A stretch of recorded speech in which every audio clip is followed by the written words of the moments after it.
শুভ সময় বন্ধুরা। মুফতি মাসুদকে আটক করেছে কলকাতা পুলিশ। আমরা সকলেই ইতিমধ্যে জেনেছি কারাগারের অন্ধকারে পড়েছে তাকে। কি দোষ তার? কি করেছেন তিনি?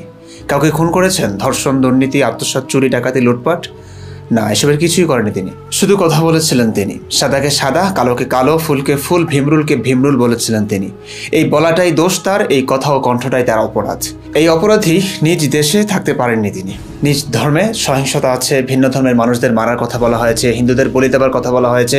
এই অসভ্যতা, এই বর্বরতা তিনি মানতে পারেননি। এটাই তার অপরাধ। নিজ ধর্ম ইসলাম ছেড়েছেন এই কারণে। পরিবার পরিজনের মায়া ভালোবাসা বিসর্জন দিয়েছেন, স্বদেশ থেকে বিচ্ছিন্ন হয়েছেন, আশ্রয় চেয়েছেন এক টুকরো স্বাধীন মাটির, ভারতীয় মাটির। ভেবেছিলেন ওখানে মানবতা বেঁচে আছে এখনো।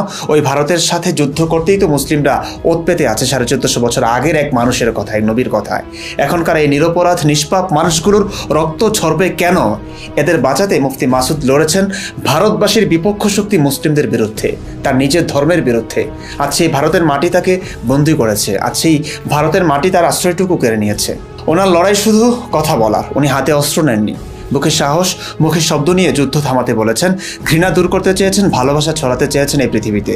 হিন্দু মুসলিম ভেদাভেদ ভুলে এক মানুষ পরিচয়ে বাঁচার কথা বলেছেন। কথা বলাটা অন্যায় কেন হবে?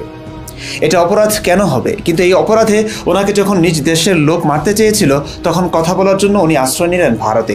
বৈধ হবার অনেক চেষ্টাও করেছেন, ব্যর্থ হয়েছেন বারবার। আইনগতভাবে ওনাকে গ্রেফতার করা যেতেই পারে, রাষ্ট্র অবশ্য আইনানুসারেই চলবে। কিন্তু যে ভারত মহান হওয়ার কথা শুনেছি আমরা, যে আইন প্রণয়ন হয় মানুষের কল্যাণের জন্য, সেই মহান ভারতের বিশাল বুকে তার আইনে মুফতি মাসুদের মতো একজন মানবিক মানুষের ঠাঁই কি হয় না? হবে না? মানবতার কি সত্যি মৃত্যু হয়েছে? এক টুকরো মাটি নেই যেখানে একজন সত্যবাদী আশ্রয় পাবে, যেখানে বুক ফুলিয়ে গলা উঁচিয়ে নির্ভয়ে বলা যাবে সত্যের কথা, মানবতার কথা? এই পৃথিবী কি মানুষের জন্য নয়? এখানে কোথাও মানুষ নেই, কোথাও নির্ভেজাল মাটি নেই, সত্যের ঠাঁই নেই। নিজ দেশের সমস্ত স্বার্থ বিসর্জন দিয়ে এই মানুষটা চলে গেছেন ভিন দেশে এক টুকরো স্বাধীন মাটির বুক ভোর আশা নিয়ে। আজ সেই মাটিও বিশ্বাসঘাতকতা করলো তার সাথে। একটি জীবন্ত কণ্ঠস্বরকে কারাগারের অন্ধকারে পুড়ে ক্ষতিকার হবে। মুফতি মাসুদের মতো মানুষের জন্যই মুসলিমদের ইমানি শক্তি হালকা হচ্ছে। এই ইমানি শক্তি বৃদ্ধি পেলে ভারতের প্রতিটি মানুষ মৃত্যুর ঝুঁকিতে থাকবে। সত্যিকার মুসলিমরা উন্মাদ ভাই। জঙ্গিবাদ ওদের ধর্মের গোড়ায় আছে। মুফতি মাসুদরা সেই ধর্মের অসভ্য দিকগুলো তুলে ধরেন মানবতাকে বাঁচাতে, পৃথিবীতে শান্তি আনতে, পৃথিবীটাকে শান্ত করতে। তার কণ্ঠস্বর এই পৃথিবীর জন্য খুবই গুরুত্বপূর্ণ। তাকে কারাগারে রাখার মাধ্যমে সদা সত্যের জন্য জাগ্রত তার কণ্ঠটিও স্তব্ধ হয়ে যাচ্ছে। এই কণ্ঠকে রুখে দেওয়া মানবতার জন্য বিশাল ক্ষতিকর। দেখব ভারতের মাটি কি বাংলাদেশের মতোই পচে গেছে, নাকি সত্যের পদ্মফুলরা এখনো সেই মাটির আশ্রয়ে জেগে ওঠার সম্ভাবনা রয়েছে। আমি বিশ্বাস করি এখনো মানবতা বেঁচে আছে, এখনো ভারতের মাটি পচে যায়নি, সেই মাটিতে এখনো সত্যের ঠাঁই আছে। মুফতি মাসুদ আবার ফিরে আসবেন আমাদের মাঝে, আবার তার কণ্ঠ বাঁচবে।